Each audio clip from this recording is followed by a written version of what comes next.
Olá, sejam bem-vindos ao podcast Fertilidade com Arte.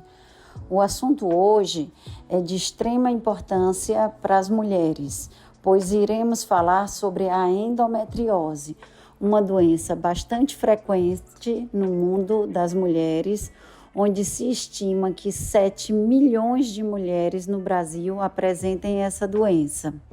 Por isso, vamos detalhar todo o diagnóstico, tipos de endometrioses que existem, como é o quadro clínico, de como ela surge.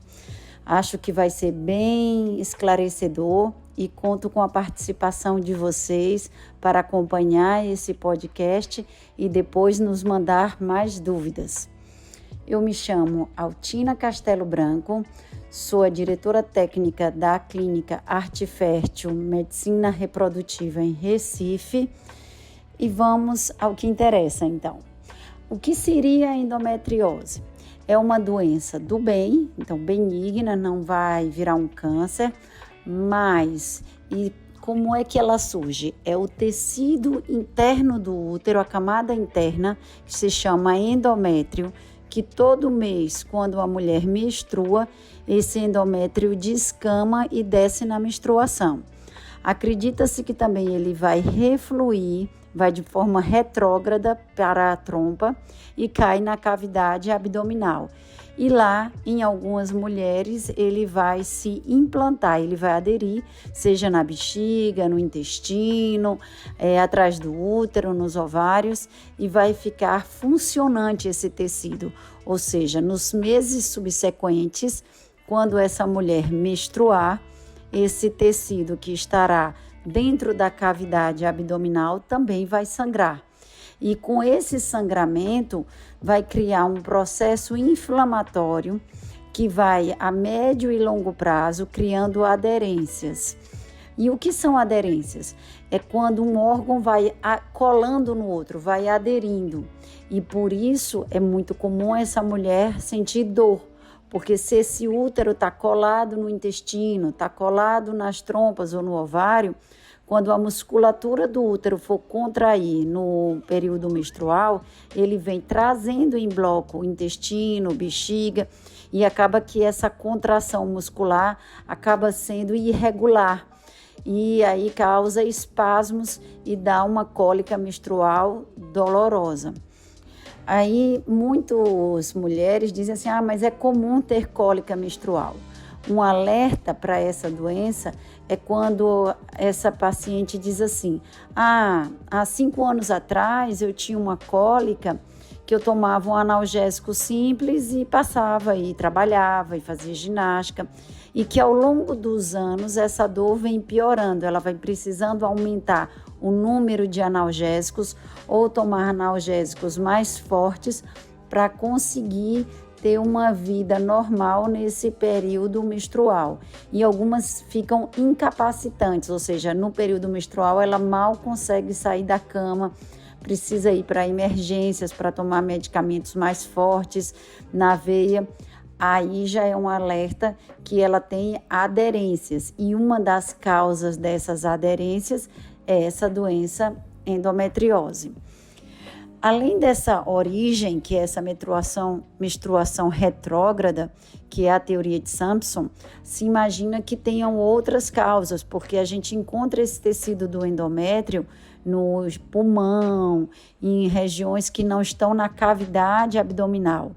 Mas ainda não se sabe exatamente quais seriam esses outros mecanismos, se iria na barriga ainda da mãe, onde a criança estaria se formando e esse tecido apareceria lá no pulmão, e aí quando ela chegasse na vida reprodutiva que começasse a menstruar, como o tecido do endométrio do útero estaria lá no pulmão, também vai sangrar. E aí criasse uma endometriose no pulmão, no diafragma, em outros órgãos que não intrapélvicos. Isso é a teoria celômica, mas ainda não se sabe ao certo. Bom, E por que umas mulheres têm essa doença e outras não, já que todas teriam essa menstruação retrógrada, onde esse tecido do endométrio iria via trompas cair na cavidade? Acredita-se que algumas mulheres teriam uma deficiência no sistema de defesa, que é o sistema imunológico, que ele seria a faxina, ele tiraria essa célula que não era para estar lá e o corpo absorveria.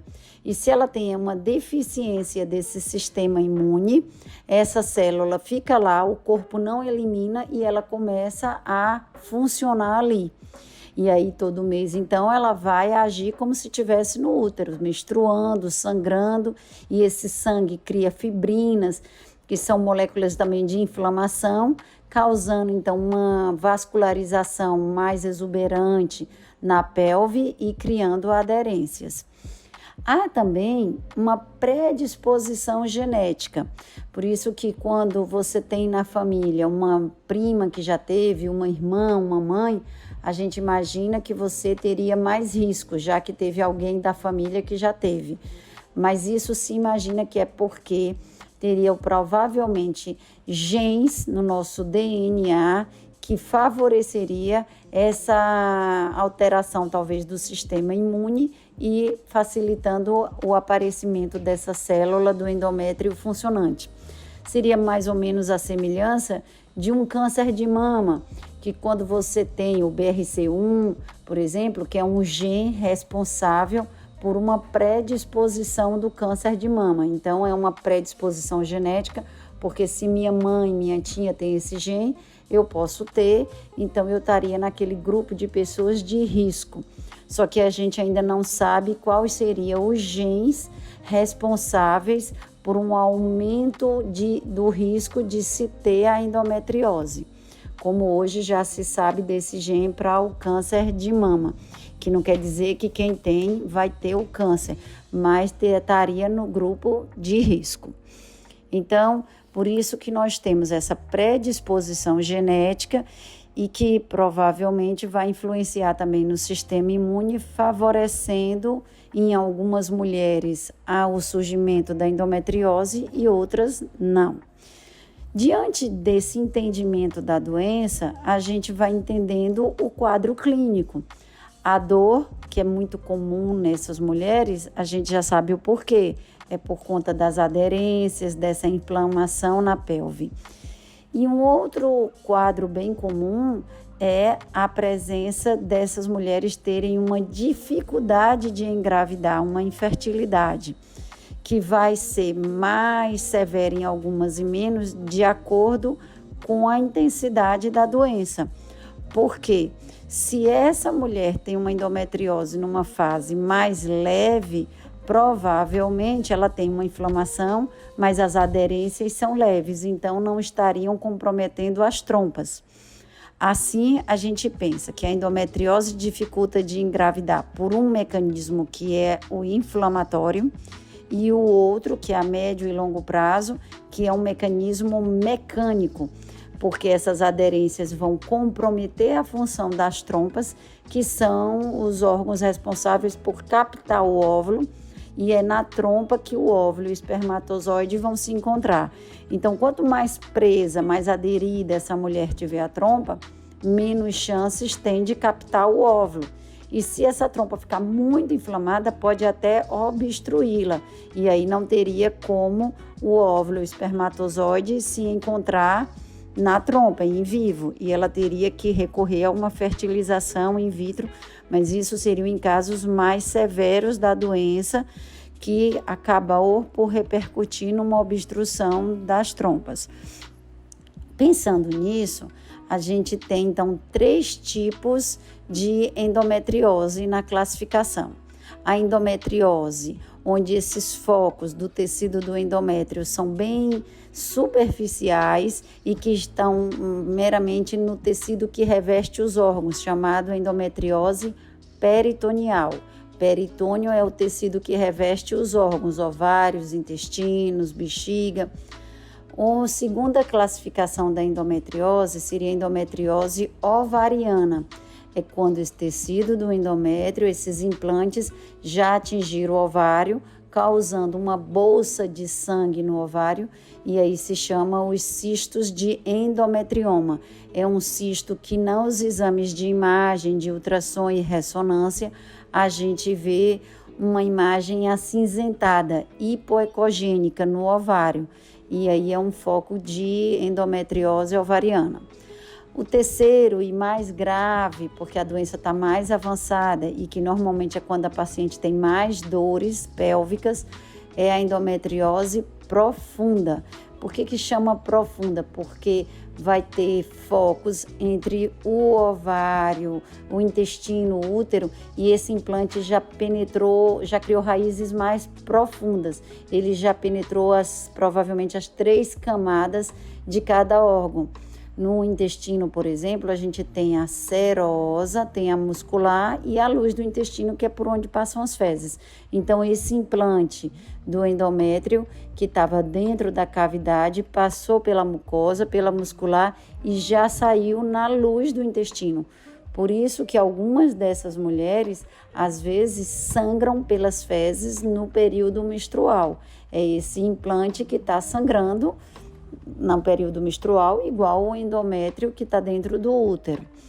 E aí elas têm muitas dores porque normalmente vai ter muita aderência. Esse intestino vai estar todo grudado ao útero, aos ovários e comprometendo a contração, que a gente chama também no intestino de peristaltismo. Por isso, às vezes, elas têm queixas intestinais ou de diarreia ou de constipação no período menstrual. Sofrem também de dores na relação, porque quando o útero se mobiliza, ele vai tracionar o intestino, a parede da vagina também tem fibrose, tem aderências, então a elasticidade da vagina está comprometida e pode ter sintomas também urinários. Tudo isso em decorrência das aderências e desse processo inflamatório. Já a endometriose leve, que é a peritoneal, ela acaba sendo mais difícil o diagnóstico, porque como são células do endométrio numa fase bem inicial, os exames de imagem, como eu falei, ultrassom e ressonância, não tem ainda um tumor, não tem ainda uma lesão extensa para que os exames consigam visualizar. E muitas vezes essa mulher só vai ter o diagnóstico da endometriose quando tenta engravidar, não consegue, e aí nessa investigação ela faz uma cirurgia por vídeo, que é a videolaparoscopia, e identifica esses implantes peritoneais dando o diagnóstico de endometriose. E por que nessa fase tão inicial, que normalmente as trompas ainda estão boas, que o ovário não está comprometido, não tem endometriomas, muitas vezes elas têm dificuldade em engravidar. No passado se achava que era só pelas aderências, mas aí tem um grupo espanhol que fez uma pesquisa bem interessante. E na vídeo, nessa fase inicial peritoneal, um grupo ele tirou essas lesões superficiais a nível de bexiga, intestino, e num outro grupo de mulheres que ele operou, ele não mexeu. E o que identificou foi que naquelas que ele tirou essas lesões, se viu que nos próximos 6 meses após o ato cirúrgico, essas mulheres tiveram uma maior taxa de gravidez comparado àquelas que não houve a retirada da lesão de endometriose ou a cauterização, a queimagem dessas lesões. Diante do fato, a conclusão é que, mesmo as trompas estando morfologicamente boas e os ovários, esse perfil inflamatório da pelve deve afetar a função das trompas, da implantação, talvez até a qualidade do óvulo. Então, se recomenda na mulher que está tentando engravidar e que se identificou uma endometriose peritoneal, retirar sim essas lesões e que ela consiga engravidar, ela faça algum estímulo ovariano, ela faça um acompanhamento da ovulação para tentar essa gravidez de uma forma mais otimizada nesses primeiros 6 meses, que é quando ela terá uma maior chance de sucesso. Porque depois, como cada mês ela vai tentando e não engravidando, a doença tende a voltar, porque a cirurgia ela está tirando a lesão, mas a origem da doença continua lá e ela vai voltar, vai ter recidiva. E por isso a pressa para que essa gravidez surja logo. Depois dos 6 meses, há possibilidade de engravidar? Sim. Só que estatisticamente a taxa de gravidez começa a diminuir. Então, se pode tentar com 8 meses, 1 ano, mas já sabendo do risco da recidiva da doença e das menores taxas de sucesso de gravidez vias naturais, através de uma relação programada ou através de uma inseminação intrauterina. Eu não estou falando via fertilização, porque se ela está tentando, depois de uma cirurgia, ela está tentando vias naturais, já que viu que as trompas estavam boas e aí ela vai tentar um tratamento de menor complexidade. Em relação ao tratamento, eu achei melhor a gente fazer um segundo podcast, porque as opções de tratamento, que vai desde medicamentos à cirurgia, vai depender muito da prioridade dessa mulher. Se ela quer, como prioridade é uma gravidez, ou se a queixa principal dela é a dor, e isso vai tornar, não é um tratamento errado ou um certo, é qual é a minha prioridade.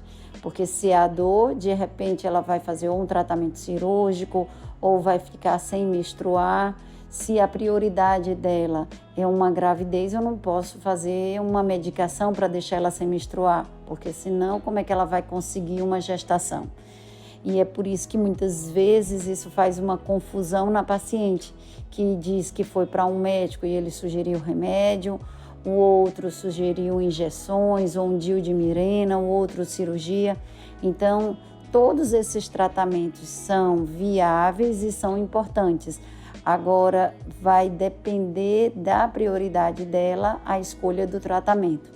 Isso eu vou deixar para detalhar no nosso próximo podcast.